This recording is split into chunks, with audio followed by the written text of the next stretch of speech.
মঞ্চে উপস্থিত আছেন সর্বভারতীয় নেত্রী কমরেড বৃন্দা কারা, ভারতের কমিউনিস্ট পার্টি রাষ্ট্রবাদী নেতা কমরেড রবীন দে,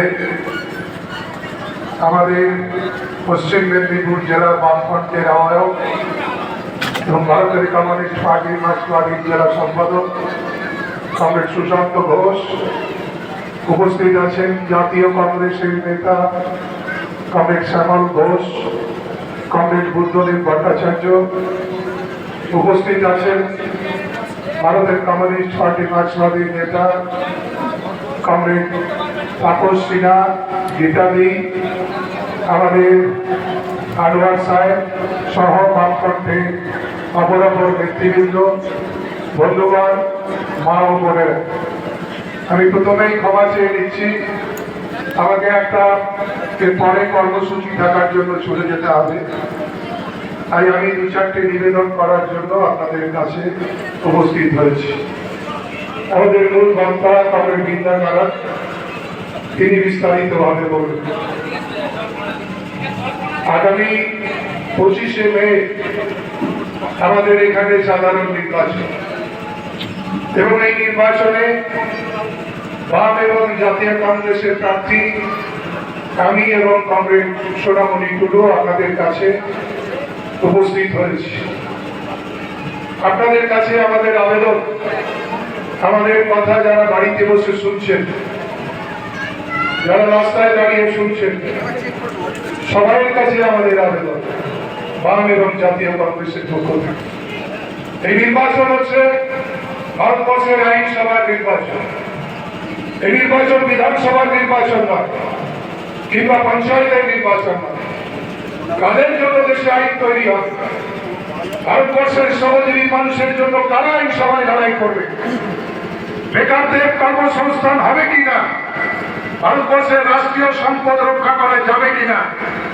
কৃষকের জমি রক্ষা করা যাবে কিনা? আগামী দিনে খুচরো ব্যবসায় যেভাবে বিদেশি পুঁজি বিনিয়োগ হচ্ছে, ছোট মাঝারি দোকানদার যারা তাদের ব্যবসা হারাবেন কিনা, এই সমস্যার মধ্যে দেশ এগোচ্ছে। ভারতবর্ষের প্রধানমন্ত্রী 10 বছর ধরে ভারতবর্ষের জনগণকে মিথ্যে কথা বলেছে, সেদিনের কথা বলেছে, কালো টাকা উদ্ধারের কথা বলেছে, আমার 15 লাখ টাকা দেওয়ার কথাও বলেছে। যারা গরিব মানুষ এখনো বিজেপি ঝাঁটা মানছেন, ব্যানার লাগাচ্ছে, তাদের কাছে আমার প্রশ্ন, মোদীজিকে জিজ্ঞেস করুন 15 লাখের কি হল? ভারতবর্ষের কালো টাকা উদ্ধার হলো, হাজার হাজার মানুষ লাইনে দাঁড়িয়ে 500 টাকা 2000 টাকার নোট জমা করলেন, আর রিজার্ভ ব্যাংক বলল যা টাকা বেরিয়েছিল সমস্ত টাকা এসে গেছে, তাহলে কালো টাকা গেল কোথায়? 15 লক্ষ টাকার জুমলা প্রতিশ্রুতি ভারতবর্ষের প্রধানমন্ত্রী রাখতে পারেনি। মেদিনীপুরের সমাবেশ থেকে নরেন্দ্র মোদী বলেছিলেন কৃষকের ফসলের 1.5 গুণ দাম পাবেন, মিনিমাম সাপোর্ট প্রাইস। আমাদের দেশে 6% কৃষক যারা মিনিমাম সাপোর্ট প্রাইস পান না। ভারতবর্ষের কৃষকের সারের ভর্তুকি তুলে দিয়েছে, কীটনাশকের দাম বাড়িয়েছে। ভারতবর্ষের একটার পর একটা রাষ্ট্রায়ত্ত সংস্থা জলের দামে বিক্রি করেছে। ভারতবর্ষে কর্মসংস্থান নেই। ভারতবর্ষের মোদী মন কি বাত বলেছেন, কখনো চায় পে চর্চা বলেছেন, কখনো বলেছেন সবকা সাথ সবকা বিকাশ। আজকে শুনলে অবাক হবেন, ভারতবর্ষের 9 জনের হাতে 50% সম্পদ নরেন্দ্র মোদী হস্তান্তর করেছেন। আর সেদিন কাজে এসেছে ভারতবর্ষের 27টা রাষ্ট্রায়ত্ত ব্যাংকে মার্জার করে 10টা ব্যাংকে পরিণত করেছে। ভারতবর্ষের ব্যাংক লুট হচ্ছে। বাড়িতে রাখলে নরেন্দ্র মোদীর হামলা, ব্যাংকে টাকা রাখলে নীরব মোদীর হামলা। ভারতবর্ষের মানুষের গচ্ছিত অর্থ মোদীর বন্ধুরা ভারতবর্ষের ব্যাংক থেকে লুট করে ভারতবর্ষ ছেড়ে পালিয়ে গেছে। লড়াই হচ্ছে সারা দেশ জুড়ে। কৃষকরা ভুলে যাননি, মোদীজি আপনি কিষান का जमीन छीना था। ভারতবর্ষের কৃষকের জমি কেড়ে নিয়েছিলেন, কেড়ে নিয়ে আইন তৈরি করেছিলেন আদানি আত্মানিকে সঁপে দেওয়ার জন্য। ভারতবর্ষে 900 দিন ধরে কৃষকরা লড়াই করেছে, সারা দেশ উত্তাল হয়েছে, 750 কৃষক আত্মবলিদান করেছে। মোদীজি পিছু হয়েছে। মোদীজি সাময়িক স্থগিত করেছেন, তাই আমরা আপনাদের সামনে আবেদন করতেছি। দেশ আজকে ঐক্যবদ্ধ হয়েছে এবং আমি এই সভা থেকে আপনাদের বলছি, 4 তারিখ ভারতবর্ষের ক্ষমতায় আর নরেন্দ্র মোদী থাকবে না। ভারতবর্ষে বিজেপির মুক্ত সরকার গঠন করার জন্য দেশ ঐক্যবদ্ধ হয়েছে। কালকে রাজ্যমন্ত্রী প্রধানমন্ত্রী এসেছিলেন, প্রধানমন্ত্রী রাজ্যে আর এজেন্ডা রাখতে পারলেন না। এখন তিনি ধর্মের ক্যাপসুল খাওয়ানোর চেষ্টা করছেন। মানুষ অনেক খেয়েছে, মানুষ বুঝে গেছে একটা বেকার ছেলে 22 বছরে বয়সে সে যখন বিয়ে করতে যাবে, তার শ্বশুর বাড়িতে যখন জিজ্ঞেস করবে ছেলে কি করে, ছেলে रिटायरमेंट। अगर इन्हीं का नाम लेकर नरेंद्र मोदी ने हमारा देश का नौजवान को काम का बाहर किया। ভারতবর্ষের কোথাও কর্মসংস্থান নেই। এত মহিলা বসে আছেন, মহিলারা বিজেপিকে ভোট দেবেন। ভারতবর্ষের বেটি বাঁচাও বেটি পড়াও ব্র্যান্ড অ্যাম্বাসেডর ছিলেন আমাদের কুস্তিগির ওই মহিলা, তাকে যৌন হেনস্থা করা হলো। কে করলেন? বিজেপি এমপি বীর ঘোষণ। সারা দেশ উত্তাল হলো, ভারতবর্ষের সমস্ত মহিলারা রাস্তায় নেমে প্রতিবাদ করলেন, তিনি ধর্ণা দিলেন। ভারতবর্ষের প্রধানমন্ত্রী একটা কথা বললেন না, তিনি একটা প্রতিবাদও করলেন না। এটাই হচ্ছে বেটি বাঁচাও বেটি পড়াও স্লোগান। মণিপুরের মহিলাদের উলঙ্গ করে পেটানো হলো, হাতরসের একজন আদিবাসী যুবতীকে তাকে হেনস্থা করে যৌন নির্যাতন করে তাকে জ্যান্ত জ্বালিয়ে দেওয়া হলো। ভারতবর্ষ তৈরি হয়েছে। এই ভারতবর্ষ লায়া থা চৌকিদার আর নিকাল গায়া চোরোं के सरदार। ভারতবর্ষে পাহারাদারের নাম করে নরেন্দ্র মোদী ক্ষমতায় এসেছিলেন আর বলছেন हम तो झोला उठाकर भागेंगे।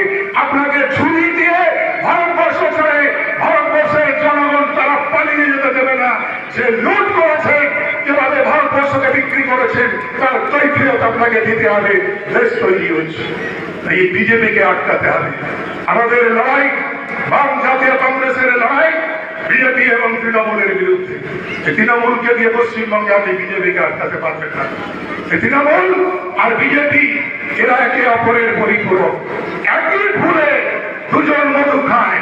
বিজেপির 4 জন এমএলএ তৃণমূলের প্রার্থী হয়েছেন আর তৃণমূলের একজন এমপি এমএলএ বিজেপির প্রার্থী হয়েছে। কি সুন্দর দেখুন, স্বামী বিজেপির প্রার্থী আর স্ত্রী হচ্ছেন তৃণমূলের প্রার্থী। মানুষকে ভুল বোঝানোর চেষ্টা করছে। পশ্চিমবঙ্গে যতটা কুস্তি হচ্ছে, দিল্লিতে ততটা দোস্তি আপনাদের আমি বলছি। ফলে মোদী বদল হবে, মমতা বদল হবে, দেশ বদল হবে, রাজ্য বদল হবে। আর সেই দেশ বদলের জন্য আমরা রাস্তায় নেমেছি। বলা হচ্ছে লক্ষ্মী ভান্ডার, বলা হচ্ছে মহিলাদের 3000।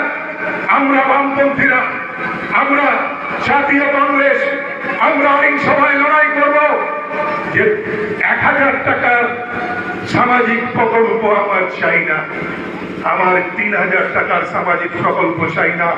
আমার চাই বছরে 1 লক্ষ টাকার প্রকল্প, মহিলাদের সামাজিক প্রকল্প।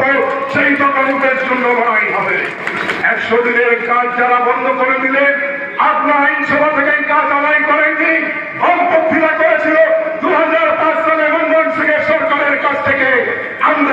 আপনারা তৃণমূল কংগ্রেস এবং বিজেপি চক্রান্ত করে গরিব মানুষের 100 দিনের টাকা লুট করেছেন, কাজ বন্ধ করেছেন। আমরা বামপন্থীরা আইনসভায় লড়াই করব। 100 দিন নয়, 200 দিনের কাজ চাই, 700 টাকা মজুরি চাই। আজকে যদি আপনাদের গরিব খেটে খাওয়া মানুষের কণ্ঠ আইনসভায় উচ্চারিত করতে হয়, তাহলে বাম জাতীয় কংগ্রেসের যোগ প্রার্থীদেরই আপনাদের নির্বাচিত করতে হবে। তাই বন্ধু, আমি এই কথা বলেই শেষ করতে চাই, আগামী দিন জোর লড়াই তৈরি হয়। বিজেপি নয়, তৃণমূল নয়, গরিব খেটে খাওয়া মানুষের বিকল্প হচ্ছে বাম এবং ধর্মনিরপেক্ষ শক্তিগুলো, বাম এবং জাতীয় কংগ্রেস। তাই মেদিনীপুর লোকসভা কেন্দ্রে 5 নম্বরে বোতাম টিপে 1 আঙুলে দেশ বদলাতে হবে। ভারতবর্ষ যে আওয়াজ তুলেছে, সেই আওয়াজের আরেকটা মোহর লাগানোর জন্য মেদিনীপুর লোকসভা কেন্দ্রে কাস্তে ধানশিস চিহ্নে ভোট দেবেন। আর ঝাড়গ্রাম লোকসভা কেন্দ্রে